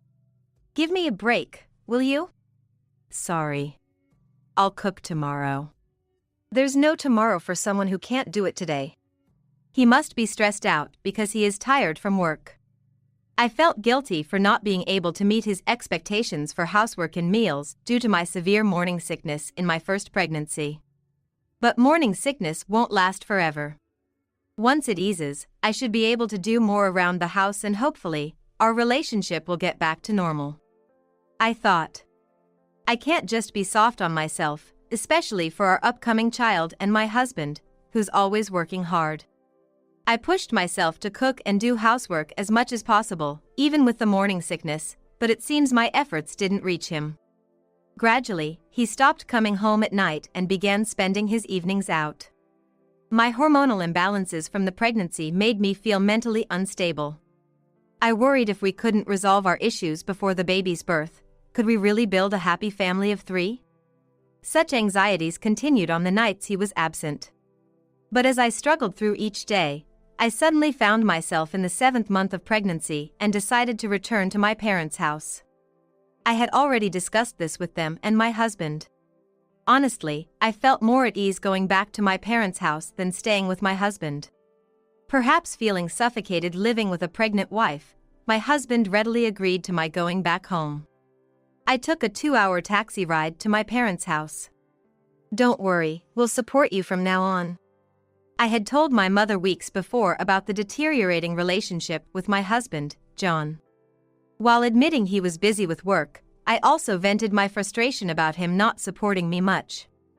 So, my mother had been worried about me, and since returning home, I've been able to relax truly, even managing to spend days without a single worry. It was something I hadn't experienced in a long time. I regretted not returning home sooner. The comfort at my parents' house was so good that I gave birth to a boy without any issues. He was slightly underweight but cried loudly and felt warm when I held him, bringing me to tears of indescribable joy. Busy with work, John couldn't be there for the birth, but my parents cried with me. Despite the hard times during the pregnancy, I was truly glad to have overcome them. I stayed in the hospital for a week after giving birth, with my parents visiting daily. However, John was noticeably absent. He congratulated me on the birth but didn't come to see our baby. Though I understood he was busy, I couldn't help feeling angry. Was his work more important than his child? But the excitement of spending days with my son overrode these feelings. That week felt incredibly long, but finally leaving the hospital with my baby made me truly feel like a mother. Hello. I was discharged from the hospital today. Though I had informed her by email, I called my mother-in-law to talk. She had supported me the most until I got pregnant, and I really wanted her to be the first to see her grandson. But since she lived far from my parents' house, I planned to show her the baby once things settled down. John told me that you two are getting a divorce. Is that true? What?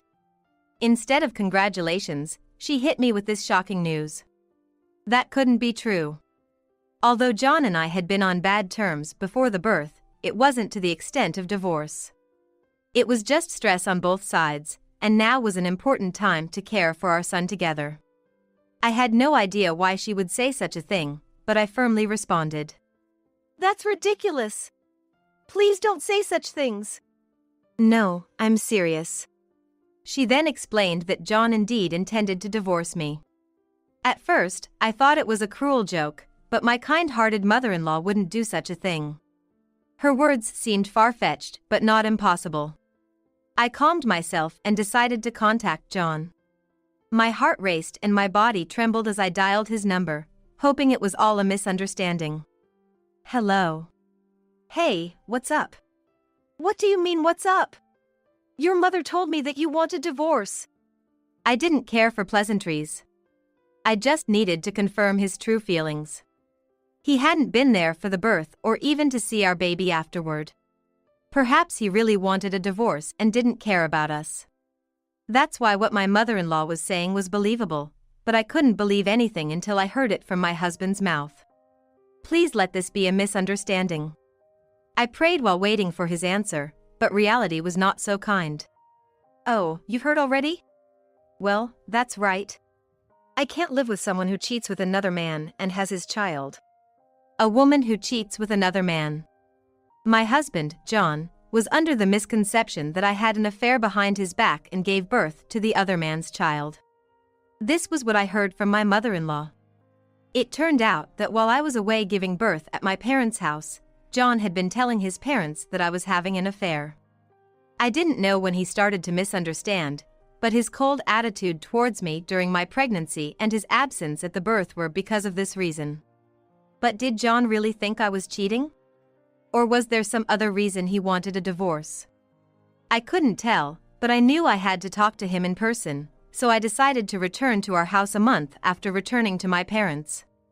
I'm home. Huh? Why did you come back? I told you, you have no place in this house. It seemed John hadn't got my message about coming home today. Perhaps he had blocked my number. Well, it didn't matter to someone who was considering divorce. I wasn't surprised by his cold reception. I continued calmly without losing my composure. Do you really intend to divorce me? There's no proof I cheated. I know you've been cheating. Plus, I've already moved my parents out and got rid of your stuff. This house is mine now. John bragged with a smirk, heading to the living room. Following him, I saw my father-in-law and mother-in-law sitting at the dining table, and John, grinning, holding the divorce papers. If we are to divorce, this house is mine since I got it from my parents. You should be the one leaving. That's ridiculous. You cheated, so I'm taking this house as alimony. It's 3 against 1 here. You don't stand a chance. I hadn't done anything to be suspected of cheating. Seeing John's smirking face, I realized everything. He was framing me, thinking he had convinced his parents to be on his side. Was he under the delusion that by creating a 3 against 1 situation, he could take the house? He was gravely mistaken. I'm going to make him suffer from this, thinking that. I was about to argue, John said, we're moving out our stuff. The movers are here. But my mother-in-law retorted. Trapping your wife is despicable. We're leaving. John's face changed from confident smirking to palpable panic. But this was all part of the plan. He thought he had won over his parents, but he underestimated people. Without evidence, why would they believe his word? I had shared many concerns with my mother-in-law and built a strong relationship. Underestimating this was his downfall. After hanging up with John, I called his parents again. I shared what John had said and reiterated that I hadn't cheated. They then became my allies, confessing they had found John's recent actions suspicious. He had suddenly claimed I cheated and that he would take the house, suggesting they live together. They had been living in a rental, so living with John in a house would be financially beneficial. They suspected John was trying to leverage this to take the house from me. He might be clever in a way but careless in the end. And his parents, who knew him best, wouldn't be easily fooled. At this point, it was already decided that my in-laws and I would outsmart John, but one thing was still unclear. Why had John suddenly started this? Our long-awaited child was born, and everything should have been perfect. What happened to him? I didn't have the answer yet. Stop pinning your own affair on others. We're leaving this house, so prepare for alimony and child support. Wait. Mom. What are you talking about? An affair. John and I were both shocked by my mother-in-law's words. He was having an affair? What did that mean? Maybe because he cheated on me, I got in the way and was trying to kick him out. Was he trying to get rid of me to take the house I got from my parents? That's beyond despicable. He's trying to ruin my and my son's life and take a significant asset. Ridiculous. Do you think you can get away with this? Wait. I haven't cheated. Just yesterday, a private investigator gave us the findings. They were supposed to report back in a week, but they had more than enough evidence already, my father-in-law said, pulling out a large envelope from his bag. It contained several photos and a report about 20 pages long, stapled together. The first page read Investigation Results of Infidelity, with attached photos of John holding hands with a young woman. Disgusting. I glared at John, seeing him now as nothing more than a base creature driven by his desires. He seemed like nothing more than a creature driven recklessly by his own desires, less than an animal. I was speechless, but upon closely examining the photos, there were some capturing the moment he entered a hotel. Despite just having a child, it was apparent he had no awareness as a father. My feelings shifted from anger to utter disbelief. Had I really spent 3 years with such a worthless person? This is over now. How are you going to excuse yourself? No. This is. Where's your responsibility as a father? You knew our marriage wasn't just about us anymore after I got pregnant. It was a momentary lapse. I'm truly sorry. There's no way a person who strays so easily can be a fit father. Don't joke around. My rage, which had subsided for a moment, returned in full force as my husband tried to make excuses. I let out all my pent-up anger, slamming the table and yelling at John, who must have been frightened by the sight of me for the first time. He seemed frightened by this new side of me, backing away a couple of steps, hiding the divorce papers behind him. What are you hiding? Just because you're in a bad spot now doesn't mean you can back out of the divorce. I'll grant your wish and ask for child support. No, wait. It's better than being a single parent. Enough. I'd rather raise him alone than have someone like you around. He was clearly using the child as a shield now that he felt threatened. Despicable. I wouldn't let such a man claim fatherhood. My anger escalated to the point where I was almost about to lash out physically when. We're sorry for the trouble. There's no need to get more upset. We'll take responsibility for our disgraceful son and ensure he pays child support. We'll make him leave the house today and handle the rest. I managed to stop myself thanks to my in-laws' intervention. I contacted a lawyer regarding divorce procedure in front of him. He nervously looked at me. Within an hour, his belongings were packed, and he left with his parents for his new residence.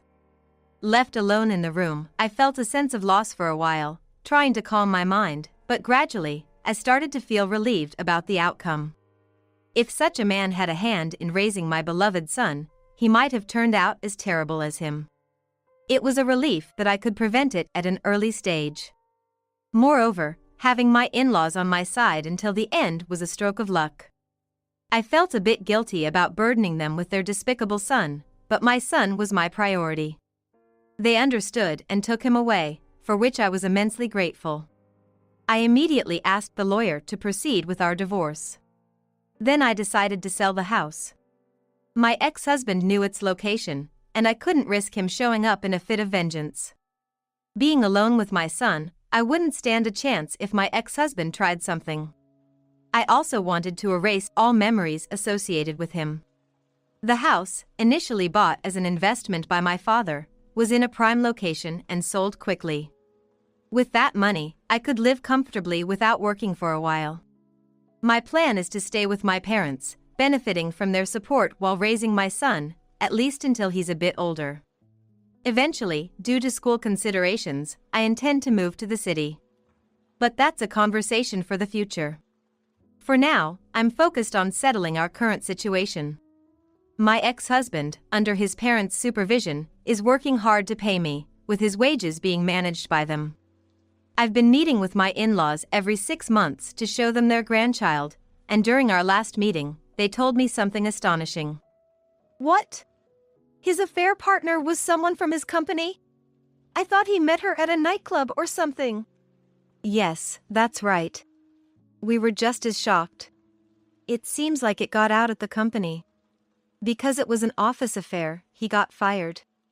Now he's working at a factory owned by an acquaintance. He had a somewhat senior position, so he was pretty down after getting fired, but that's irrelevant to us. I never imagined his affair partner was a junior at his workplace. It's appalling to think that someone in a leadership position could behave like that. It's clear why such a person could easily betray me and our son. After getting fired, my ex-husband John also seems to have been cut off by his affair partner. While she's also to blame, it's understandable if she resents John for getting fired.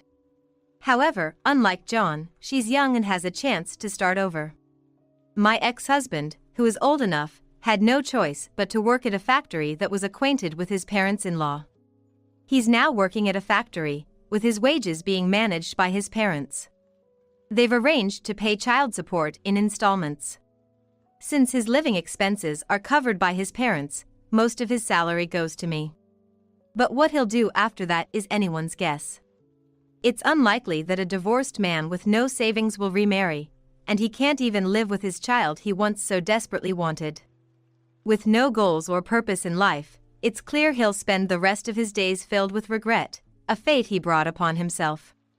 I think he should feel the mistakes he's made throughout his life and regret it forever. A year has passed since then, and I'm still living with my parents, cherishing my son. Next week, we have our biannual dinner with my in-laws. We maintain a good relationship, and they always look forward to seeing their grandson. Despite my ex-husband being the worst, I want to keep a good relationship with my in-laws. In life, it's crucial to have people who care about you and whom you genuinely value. As for people like my ex-husband, who fit into neither category, it's best to cut ties and enjoy